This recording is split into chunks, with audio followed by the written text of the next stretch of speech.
Soy Fernando Díaz Villanueva, hoy es 3 de marzo de 2017 y esto es La Contracrónica.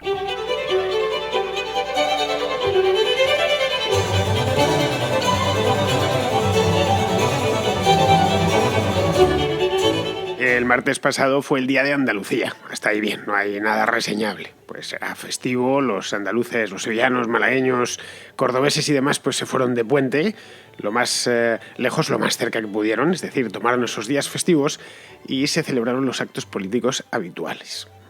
Discursos, en fin, el izado de la bandera delante del Parlamento y esas cosas que se hacen en el Día de Andalucía. Pero sucedió algo que trascendió automáticamente a toda España, que no fueron los discursos de los políticos, que todos los años son iguales, especialmente a las redes sociales, porque los medios no se ocuparon mucho de esta historia. De pronto, un grupo de valientes, pancarta en mano, recorría la ciudad, el barrio de Nervión, concretamente, en Sevilla, pidiendo la supresión de un impuesto.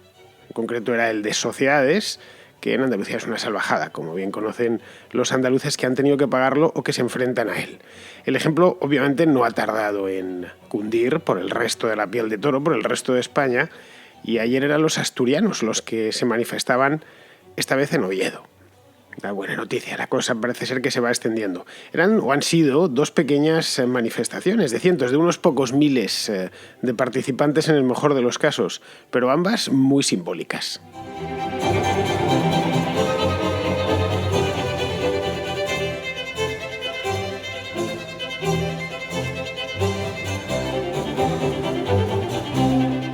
Digo que son simbólicas porque es la primera vez que yo veo a alguien manifestarse en la calle, no en Twitter, que en Twitter es todo muy fácil y todo muy sencillo, un hashtag de esos y además tiene un componente de realidad virtual que luego no trasciende a donde tiene que trascender, que es al mundo real. Bien, es la primera vez que yo veo una manifestación real con manifestantes reales, con pancartas reales, contra el expolio sistemático que las administraciones públicas perpetran contra nosotros, es decir, contra los ciudadanos del común, contra la gente normal y corriente que básicamente vive para pagar impuestos. Esto es así de primeras, por lo tanto, o por lo menos para mí, y creo que para todos los liberales que hay en España, que somos unos cuantos, no cabemos en un taxi, nos hacen falta bastantes autobuses, bueno, un montón, quizá unos cuantos trenes, eso de que cabemos en un taxi es mentira, no hay más que verlo y más que hablar con la gente. Pues para todos nosotros creo que es un motivo de celebración y naturalmente de esperanza. Es decir, quizá se terminan saliendo con la suya estos que se manifestaban en Sevilla el otro día, que eran pocos, todas las cosas empiezan desde abajo, o los de Asturias. Hemos visto las imágenes, o si no las habéis visto podéis ir a mirar en las redes sociales o en los periódicos. Algunos han sacado información. Libre Mercado llevaba ayer bastante información sobre el tema. Bien, históricamente, cuando el rey o los señores feudales cuando se les iba la mano con los impuestos, quiero decir, cuando se pasaban con la tributación, la cosa siempre terminaba en revuelta. Era una cosa bastante habitual y si estudiamos un poquito de historia económica, vemos que las revueltas antifiscales, los motines antifiscales son habituales no solo en la historia de España, sino en la historia de toda Europa. Grandes disgustos nos hubiéramos ahorrado en el pasado si el rey o los señores en general, si el poder no hubiese sido tan avaricioso con los impuestos. A veces se nos olvida que la insurrección de las comunidades de Castilla en 1520 o los sucesos de 1640 en Cataluña tienen entre sus causas elementos de repudio fiscal. Lo miramos solo o exclusivamente desde el punto de vista político y olvidamos que el disparadero de la cuestión en ambos casos fue de tipo fiscal. En los dos, tanto en lo de las comunidades en Castilla como en lo de 1640 en Barcelona, el rey necesitaba más recursos, más dinero. Y las comunidades, tanto las castellanas como posteriormente las catalanas, se negaron a dárselo. Simple. Y se armó la de San Quintín, como todos conocemos, a poco que hayamos estudiado un poco la historia. En 1520 en concreto, Carlos I, que acababa de ser proclamado rey, llevaba en España 3 años, había llegado en 1517, quería que las ciudades de Castilla, las que tenían representación en Cortes, que eran unas cuantas, eran ciudades muy prósperas, por cierto, financiasen los sobornos o le financiasen los sobornos que necesitaba que necesitaba pagar y abonar puntualmente para hacerse con la corona del Imperio Alemán. Esto no sé si lo siguen contando todavía en las clases de historia del instituto, pero cuando yo estudiaba historia en el instituto se contaba y se explicaba. Luego automáticamente se pasaba ya a la cuestión puramente política o puramente bélica, pero el disparadero había sido esa. Había sido ese en concreto, el de los impuestos o el de los servicios, que es como se llamaban antiguamente. El rey necesita un servicio especial porque se tiene que ir a Alemania, tiene que correr para La Coruña y allí pillar un barco, irse a Alemania porque necesita comprar a los príncipes electores. En 1640, bueno, como bien sabéis, se negaron a pagar y pasó lo que pasó y al final las comunidades de Castilla perdieron. Bien, un siglo más tarde, o siglo y pico más tarde, en 1640, fueron los catalanes, con muy buen tino, por cierto, los que se negaron a pagar las guerras de Felipe IV en Europa. Que su valido, el conde duque de Olivares, había decidido que tenía todo el mundo que arrimar el hombro. Y como a Castilla ya la tenían sometida, pues necesitaban someter también a los reinos de la corona de Aragón. Y ahí es donde la cosa se rompió.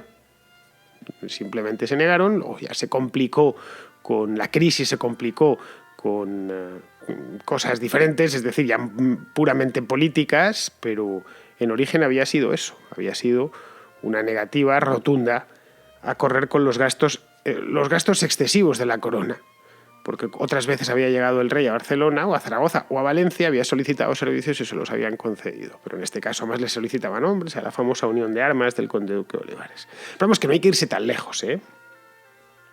Es decir, no hay que irse al siglo XVII ni al siglo XVI. En la Barcelona de finales del siglo XIX, es decir, hace 4 días, como aquel que dice, en 1899 exactamente, el último año del siglo XIX, hubo un pequeño motín fiscal, quiero decir, o antifiscal, como queramos llamarlo. Creo que fue el último históricamente, que se le conoce como el cierre de cajas, en catalán el tancament de caixes. Si buscáis por internet encontraréis información al respecto. Esto sucedió a raíz de una subida de impuestos, la subida de impuestos de aquel año, el año justo que se firmó la Paz de París y se perdió Cuba y las Filipinas y Puerto Rico. Pues el ministro de Hacienda, que era Raimundo Fernández Villaverde, bueno, y el presidente del gobierno, el Consejo de Ministros que se llamaba entonces, se llamaba Francisco Silvela. Conoceréis los nombres por las calles, porque no sé en otras ciudades, pero en Madrid Francisco Silvela y Raimundo Fernández Villaverde tienen calles muy importantes. De hecho, a Raimundo Fernández Villaverde casi le continúa Francisco Silvela. Pues tenía un déficit brutal, había costado muchos millones de pesetas la guerra de Cuba y necesitaban pues enjugar ese déficit. Y una de las cosas que hicieron fue subir los impuestos y crear nuevos. La reforma tributaria de Fernández Villaverde famosa. Bien, pues los comerciantes de Barcelona, que era la ciudad en aquel entonces más rica y más productiva de todo el país, empezaron a dar de bajas, bueno, se negaron a pagarlo, no podían decir que no lo pagaban directamente y utilizaron un subterfugio, que empezaron a dar de baja a sus empresas para no tener que liquidar esos nuevos impuestos que se había inventado Fernández Villaverde.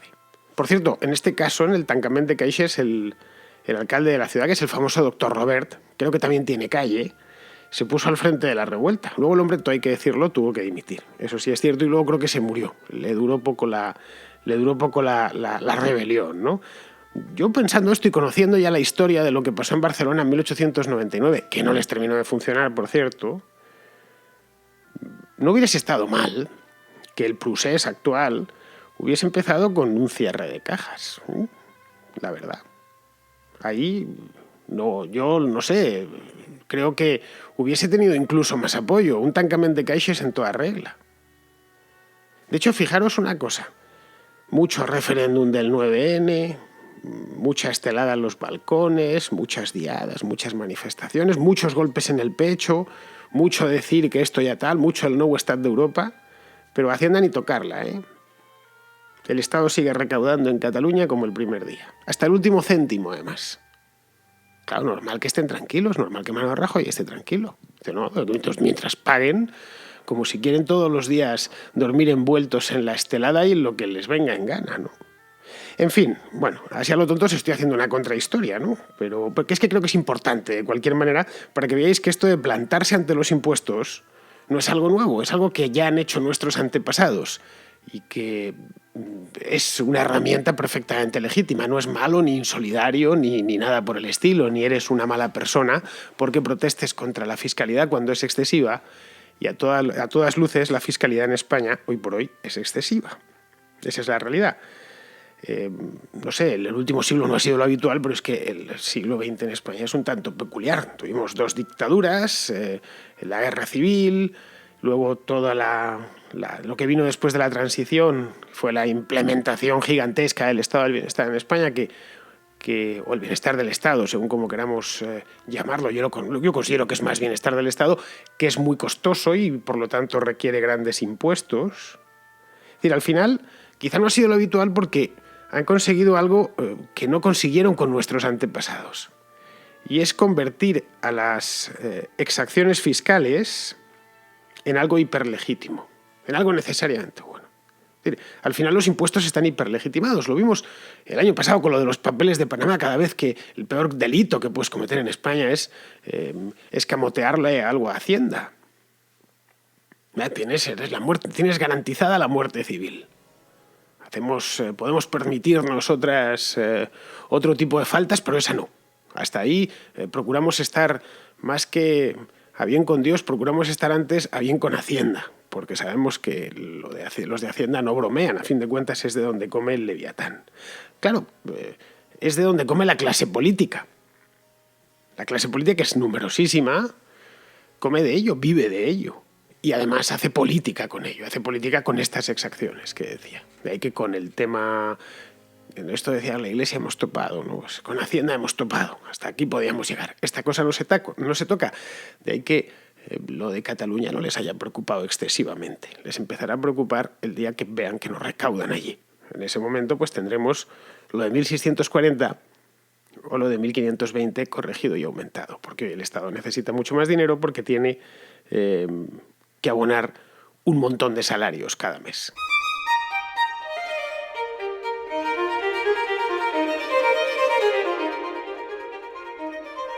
A esa hiperlegitimación de los impuestos, en general todos son buenos, no es ajeno el hecho de que de los 13 partidos con representación en el Congreso de los Diputados, son 13, es que te he ido a contarlos. 13, bueno, creo que Podemos tiene... De Podemos creo que sacamos 3, una cosa así, pero vamos, 13 grupos o 13 partidos distintos que hay. Los 13 son favorables a los impuestos altos. En distinta medida, pero a impuestos altos. Desde los que son partidarios directamente de un marco fiscal asfixiante hasta los que, cuando digo asfixiante, es peor de lo que tenemos, que pues imaginároslo, ¿no? No hay más que ir al programa económico de alguno de los partidos que se presentaron el mes de junio del año pasado para verlo. Pues desde eso hasta lo actual, es decir, a lo de Montoro y compañía, ¿no? Es que en esto, en una palabra, no hay demasiadas diferencias entre la derecha y la izquierda, arriba y abajo, nacionalistas y centralistas, hay un consenso fiscal. Y este consenso fiscal se traduce en el que al final los impuestos son sagrados. Porque es, como repito, de donde come el Leviatán y ellos son la representación del Leviatán. Todos consideran, y así lo hacen ver a la sociedad, que los impuestos son buenos, los impuestos son necesarios y que además nunca son suficientes, siempre hace falta un poquito más. No nos lo dicen directamente, pagas pocos impuestos, dicen que hay otros que pagan pocos impuestos, los muy ricos, ya sabéis, y con ese cuento de que otros pagan pocos impuestos al final te los terminan subiendo a ti. Así es como ha funcionado esta historia pues yo creo que desde el último siglo, en concreto desde esta reforma tributaria de Fernández Villaverde, que es la que empieza a tributar la riqueza, las rentas del capital, etc. Es la primera gran reforma tributaria que se hace en España a mayor gloria del Estado. No penséis que los españoles se beneficiaron lo más mínimo. En todo caso, se beneficiarían los españoles vagos que viven a costa del Estado, ¿no? Pero no, desde luego, el que se dedica a trabajar y a vivir de su trabajo, ¿no? Claro, el resultado, después de tantos años de adoctrine, es que la gente, el común de los ciudadanos, está convencida de esto, de que son buenos, que son necesarios, que no son suficientes, ya sea por lo social, ¿no? Las carreteras, alguien tiene que hacer las carreteras, alguien tiene que pagar los hospitales, no siempre te vienen con esto. Normalmente no saben, cuando dicen esto, que la mitad del gasto público se va en salarios, se va en concreto en sueldos, nada más, de distintos tipos, ya sea a empleados públicos, a jubilados, a los jubilados les han estafado básicamente con el sistema de reparto, bueno, pero hay que pagarles todos los meses, y además en justicia porque les prometieron un sueldo, que se lo están rebajando continuamente, pero bueno, a desempleados, pensionistas de todo tipo, que el resultado es que cuando te vienen con lo de los impuestos normalmente no dicen eso, por no hablar, en fin, de la atrofia administrativa que padece el país y que no se ha terminado de corregir, ni muchísimo menos durante la crisis. Luego, no todo el mundo está convencido, hay gente que no lo está y que te lo dice, aunque sea en privado. Te dice, yo creo que se pagan demasiados impuestos y yo creo que estos tíos gastan demasiado. Y no hay más que verlo. Ya sea porque ha tenido relación con la administración pública de trabajo, porque su primo trabaja ahí, por lo que sea. O porque directamente vive en una ciudad pequeña y lo ve de cerca. Entonces, en este caso, después de hacer 1000 matizaciones, no, pero yo creo en lo público, yo creo que tal, y que hacen falta impuestos, y de reconocer que no, que es que él forma parte del consenso, pues te dice, sí, pero quizá habría que bajarlos un poco. Porque de la otra manera se considera insolidario, y lo peor que se puede ser es insolidario. Como lo peor que se podía ser en el siglo XVII era hereje. Ya está. Antes de nada había que santiguarse 16 veces. Y decir, y que quedase clara la lealtad a la Iglesia católica, apostólica y romana. Pues en este caso a la Iglesia católica, apostólica y montoriana. Claro, por eso llaman la atención manifestaciones como la de Sevilla o como la de Oviedo, estas que hemos tenido esta misma semana. Digamos que son aves raras, son cisnes negros. Es decir, encontrarte de frente, aunque sea a través de la pantalla del ordenador, encontrarte de frente a una pancarta que diga "Stop impuesto", llama la atención. Es tan poco habitual que uno se rasca los ojos y lo primero que piensa es que se trata de una imagen adulterada con el Photoshop. No, esto no puede ser real, esto es un fake. No es posible que alguien haya salido a la calle. Además lo ves detrás de un escenario que conoces, como era el otro día en Sevilla. O sea, estaban las imágenes que han salido, todas están hechas al lado de la estación de Santa Justa, de la estación de tren. Se veía detrás, por cierto, un edificio que es la Tesorería General de la Seguridad Social, que es lo primero que se encuentra uno, mamotreto, infernal, que lo primero que se encuentra uno nada más llegar a Sevilla. Antiguamente, antes de que abriesen esa estación, había otra, la de Plaza de Armas, que era una maravilla, estaba al lado, bueno, sigue estando, es que hicieron un centro comercial al lado del río Guadalquivir, bueno, una delicia llegar a Sevilla, aunque tardases 9 horas en hacerlo. Hoy, en cambio, llegas y te encuentras aquel edificio brutalista que pone Tesorería General de la Seguridad Social. Bien, pues chocaba al verlo. En serio, sinceramente, y creo que a mí no fui el único que me chocó. En este punto podréis decir, bueno, vale, pero es que solo estaban pidiendo el de sucesiones, no te emociones, Villanueva. No me emociono, sé que estaban pidiendo solo el de sucesiones, decían stop impuestos sucesiones. Pero caray, por algo se empieza. No puedes empezar pidiendo, qué sé yo, que rebajen el IVA al 2%, como en la mayor parte de estados de los Estados Unidos, o que supriman el IRPF, eso sería demasiado. Además, el impuesto de sucesiones es especialmente confiscatorio, especialmente doloroso, porque grava capitales y bienes que ya han tributado una o varias veces. En Andalucía estos son datos reales, ¿eh? No os quiero marear con datos porque estos temas fiscales luego al final pierden oyentes y pierden lectores precisamente porque los periodistas empiezan a llenarlo todo de datos, gráficas y mapas y demás. Pues si vas a heredar 500.000 euros, te va a tocar pagar 100.000. Y bueno, pero ¿quién puede heredar 500.000 euros? Pues a poco que tu padre sea una persona, o tus padres sean de clase media y han tenido un piso o una casa de fin de semana, que es una cosa muy común entre los españoles o entre la clase media española, y algo de ahorro, que tuviesen su plan de pensiones privado y lo heredas tú, o unas acciones en unas empresas, o unos fondos de inversión, pues un tipo que ha trabajado toda su vida y que se muere con 80 años y un cierto patrimonio. No es tan difícil llegar al 500.000 euros. Es de hecho lo habitual. Claro, el resultado es que muchos andaluces, los que pueden, obviamente, se domicilian en Madrid, donde el impuesto de sucesiones es muy pequeñito, poco menos que simbólico. Se domicilian antes de morir cuando lo ven venir. Incluso hace unos meses leí que un año antes de morir ya no podías, que eso era una idea, una propuesta, un pim-pam propuesta de Susana Díaz, que no sé si ha llevado a término, para que los andaluces no pudiesen ni tocar nada de su patrimonio en el último año, como si supiese la Junta de Andalucía en el momento exacto en el que te ibas a morir. Sería tremendo. No tendríamos que llamarla Susana Díaz, sino Casandra Díaz, ¿no? Te vas a morir tal día. Entonces, un año antes, 365 días antes, ya no puedes tocar nada. Es decir, creo que eran 40.000 andaluces los que habían venido a residir, aunque fuese solo de manera postal en Madrid. Pero siguiesen viviendo en Jaén o en Córdoba, en Málaga o en Almería, pero vivían en Madrid para poder morirse aquí viviendo de manera oficial en Madrid y por lo tanto hacer la transferencia de la herencia en Madrid y no en Andalucía. Aunque luego todos los bienes estuviesen en Andalucía, lógicamente. Pues el impuesto se devengaría aquí. Eso o renunciar a la herencia, que es todavía mucho más doloroso. En ese caso se la queda toda al Estado. Que dice, no me compensa. Pues a mí me ha dejado mi padre un piso en el centro de Sevilla, que le costó toda la vida pagarlo, tal, y nada, y unos terrenos, qué sé yo, en la Sierra Norte de Huelva, y por lo que me lo tasa la Junta de Andalucía resulta que me va a costar más pagar el impuesto que lo que voy a poder sacar por el piso y por esos terrenos. Entonces directamente toma, para ti. Eso ya es un atraco, no tiene otro nombre, ¿no? O sea, debería ser ilegal.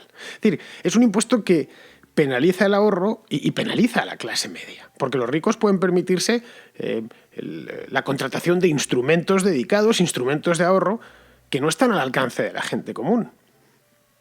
Es un impuesto asocial, cuya razón de ser ni siquiera es recaudatoria, porque la cantidad recaudada, luego si lo vemos, de un modo absoluto, es muy pequeña.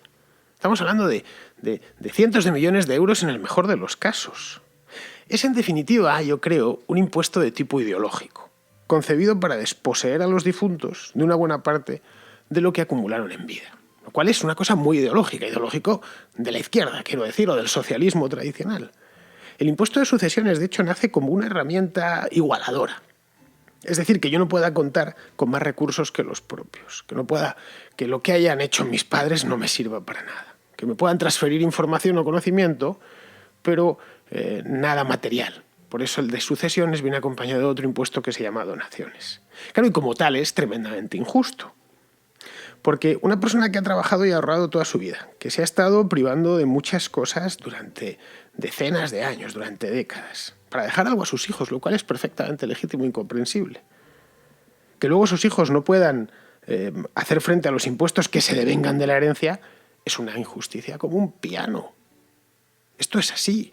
Lo justo no es que seamos todos iguales. Lo justo es que tengamos lo que nos merecemos.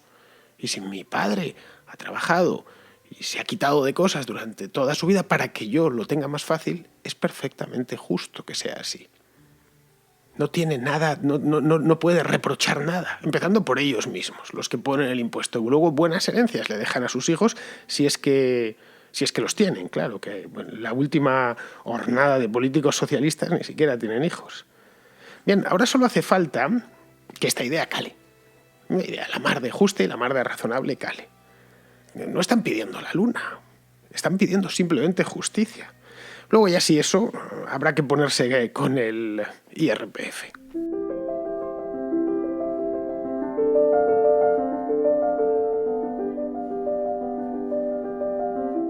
Bueno, pues hoy para terminar tengo llamada y noticia mierder. La llamada porque necesito ir sacándomelas porque ya no me da tiempo. Solo el programa que hago que hacemos, mejor dicho, los domingos de la contrarréplica, pues no me caben todas las llamadas de la semana y ya sabéis que las tengo que ir sacando durante la semana porque no quiero dejar ninguna en el WhatsApp. Quiero que ya que os habéis tomado ese trabajo de enviarme un mensaje con preguntas o con reflexiones vuestras, que al menos os podáis escuchar y os podamos escuchar todos. Bien, pues Alberto, que es de Madrid, me envía una pregunta sobre el CETA, que es este acuerdo de libre comercio entre la Unión Europea y Canadá. Me gustaría que me dieras tu opinión sobre el CETA, el acuerdo entre la Unión Europea y Canadá. Pues mira, Alberto, a mí en líneas generales me parece bien. Todo lo que sea retirar aranceles es bueno. Pues los aranceles existen, luego todo el que venga a retirarlos pues le aplaudiré o me parecerá bien. De hecho, este acuerdo, que todavía no está en activo, a pesar de que ha sido ya ratificado por el Parlamento Europeo, pero claro, tienen que ir todos los países, que son pues 28, pues calcula, ¿no? Tienen que ir uno a uno ratificando el acuerdo. Pues bien, este CETA, que como habréis visto en la calle, siempre que está lo del TTIP, pues están con lo del CETA también. Este CETA va a eliminar, o dicen que va a eliminar, el 98% de los aranceles en el comercio entre la Unión Europea y Canadá. Eso es una buena noticia. Ya está. Luego traerá otras ventajas, ¿no? Por lo que he podido leer sobre el acuerdo este, ¿no? Pues como, el reconocimiento mutuo de algunas titulaciones profesionales, que siempre es útil, especialmente para ciertos oficios, pues ingeniería, arquitectura y estas cosas. Pues bien, ponerlo más fácil para que la gente se mueva. Ahora bien, dicho esto, que no me parece mal, todo lo contrario, me parece bien. Si mejora lo presente, me tiene que parecer bien. Si mejora lo presente, de cara a la libertad, no de cara a la esclavitud ni a la servidumbre. Pues dicho esto, te digo lo que dije con el TTIP. Creo que el mejor acuerdo de libre comercio es el que no existe. Es el que directamente se decreta el libre comercio. Se puede comerciar con Canadá cualquier cosa en cualquier momento con quien quieras. No hay más. Vamos a desmontar el sistema aduanero. Ese es el mejor acuerdo de libre comercio. El que hay, ya lo dije, entre España y Francia, que no hay garita fronteriza. Simplemente, ese es el mejor. Que las garitas se quiten, que no existan los cuerpos de aduanas. En una palabra. Ese es el mejor, el que yo creo que es el mejor acuerdo de libre comercio posible. Muy bien, pues respondido esto, espero, Alberto, que te haya sido suficiente, pero es que no tengo tiempo de más porque tengo que meter la noticia mierder de hoy, que es una noticia mierder magnífica. Ahora cuando la escuchéis os vais a reír, lo digo ya. Bien, esta me la envía Luis, que también es de Madrid, y antes vamos con la cabecera. Noticias mierder. La noticia que no te interesa, pero que estás deseando escuchar. Porque en la Contracrónica sabemos que reírse es un asunto muy serio. Bien, esta, como decía, me la envía Luis y me la envía de un periódico asturiano, por cierto, que se llama La Nueva España, un periódico muy famoso allá en Asturias y que además es buen periódico. Dice lo siguiente, es en la sección de Mieres. Mieres es una ciudad de las cuencas. Bueno, cuando uno va en tren Asturias, pues pasa por delante de Mieres. Bueno, pasa por delante, no, cruza Mieres, de punta a punta, que en tiempos pues fue una ciudad muy próspera y populosa porque tenía minas. Bueno, sigue teniendo, porque claro, las minas ya no dan lo que daban en aquella época, hace un siglo, una cosa así. Bien, pues estas noticias de Mieres cuenta lo siguiente. Una experta denuncia el machismo de las letras de Joaquín Sabina. Sigo. La musicóloga y consultora de género Laura Viñuela critica también abro comillas, el amor de un psicópata en Every Breath You Take de Police. Lo conoceréis, ¿no? Por cierto, un temazo, una de las mejores canciones del pop del siglo XX. Bueno, pues cuenta aquí Laura Viñuela, que nació en Gijón, es decir, es asturiana, en el año 76, una chica ya en sus, como se diría, in her 40s, ¿no? En sus 40, pues estudió musicología, su especialidad académica es la música pop y el feminismo.